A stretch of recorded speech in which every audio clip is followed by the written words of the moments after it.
मुजफ्फरनगर में रालोद प्रमुख जयंत चौधरी ने किया पूर्व प्रधानमंत्री चौधरी चरण सिंह की प्रतिमा का अनावरण।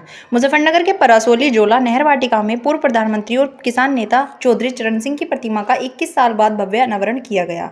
इस ऐतिहासिक मौके पर रालोद प्रमुख और केंद्रीय मंत्री जयंत चौधरी ने प्रतिमा का अनावरण किया। जयंत चौधरी ने बताया कि शिलापट पर भारत रत्न लिखे जाने की औपचारिकता पूरी करने में ही 21 साल का समय लग गया। इस दौरान जयंत चौधरी ने किसानों के हितों को लेकर बड़ा बयान दिया। उन्होंने गन्ने के समर्थन मूल्य एसपी-एमपी को लेकर कहा कि गन्ने के दाम में बढ़ोतरी होनी चाहिए और सरकार इस दिशा में लगातार सुधार कर रही है।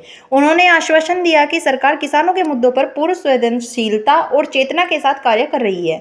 कार्यक्रम में कैबिनेट मंत्री स्वतंत्र देव सिंह, अनिल, राज्य मंत्री कपिल देव अग्रवाल, आरएलडी और बीजेपी के कई नेता, विधायक तथा बड़ी संख्या में किसान मौजूद रहे।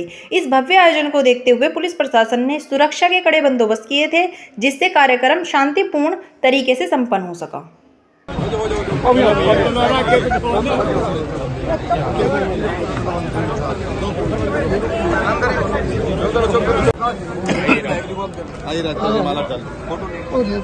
आराम से मालूम ठीक है, इसी बात बाकी माला एक ग्रुप हो जाएगा सर।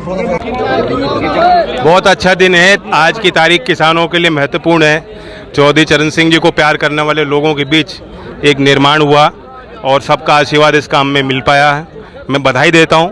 सही बात है कि 20-21 साल बाद इसका अनावरण हुआ, लेकिन जैसा मैंने अभी कहा कि हो सकता है कि पत्थर पे भारत रत्न लिखा जाना था, इसलिए आज की तारीख चुनी गई। साहब, मुजफ्फरनगर का नाम बदलने की बात चल रही है, उसको लेकर क्या कहेंगे? देखिए, ये चर्चा मेरे तक तो पहुंची नहीं।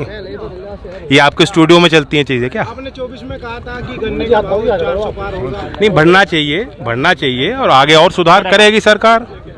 किसानों के प्रति बहुत ये चेतना के साथ और संवेदना के साथ सरकार काम कर रही है, करना भी चाहती है आगे। संभल के सीओ ने बयान दिया है कि 52 जुमा आता है और साल में एक बार होली आती है। कोई बात नहीं, वहाँ स्थानीय प्रशासन की जिम्मेदारी वो संभाल रहे हैं, देख रहे हैं। कोई वहाँ स्थानीय मुद्दा होगा जिसको लेकर उन्होंने बात कही है। एक मुरादाबाद में एक दलित युवती के साथ में गैंगरेप हुआ है, उसको लेकर क्या कहेंगे? जघन्य अपराध है और समाज की तरफ से ऐसी कोई हम मैसेज देना चाहते हैं, प्रतिक्रिया देना चाहते हैं कि बिल्कुल जीरो टॉलरेंस है इस तरह के क्राइम के लिए। गन्ने को लेकर संकेतों की भाषा में आपने इस्तेमाल किया है। नहीं, मैंने कहा पैदावार बढ़ाओ, किसानों को भी और मेहनत करने की जरूरत है। और यहाँ कुछ इंडस्ट्री के समूह ऐसे हैं जो ज्यादा दिक्कत कर रहे हैं पेमेंट करने में। जो साहब, आपने तेजाब वाली बात कही है कि महिलाओं के ऊपर तेजाब डाला जाता है, एक आंकड़ा भी आपने दिया है। 1300 से ज्यादा क्राइम दर्ज हैं एसिड अटैक के। आज एसिड अटैक सर्वाइवर्स को दिल्ली में किसान ट्रस्ट कार्यक्रम करके सम्मानित भी कर रहा है, आर्थिक सहयोग भी करता है। वो निरंतर हम कार्यक्रम वो करते हैं। आपने कई बार मुख्यमंत्री से मुलाकात भी की। आज मैं ये भी बताना चाहता हूँ, मुजफ्फरनगर में अनोखा काम हो रहा है। मुजफ्फरनगर जिले को पायलट के तौर पे देखा गया।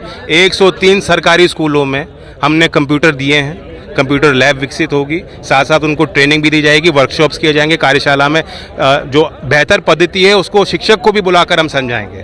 तो अनोखा काम है। चौधरी अजीत सिंह जी की स्मृति में कार्य हो रहा है।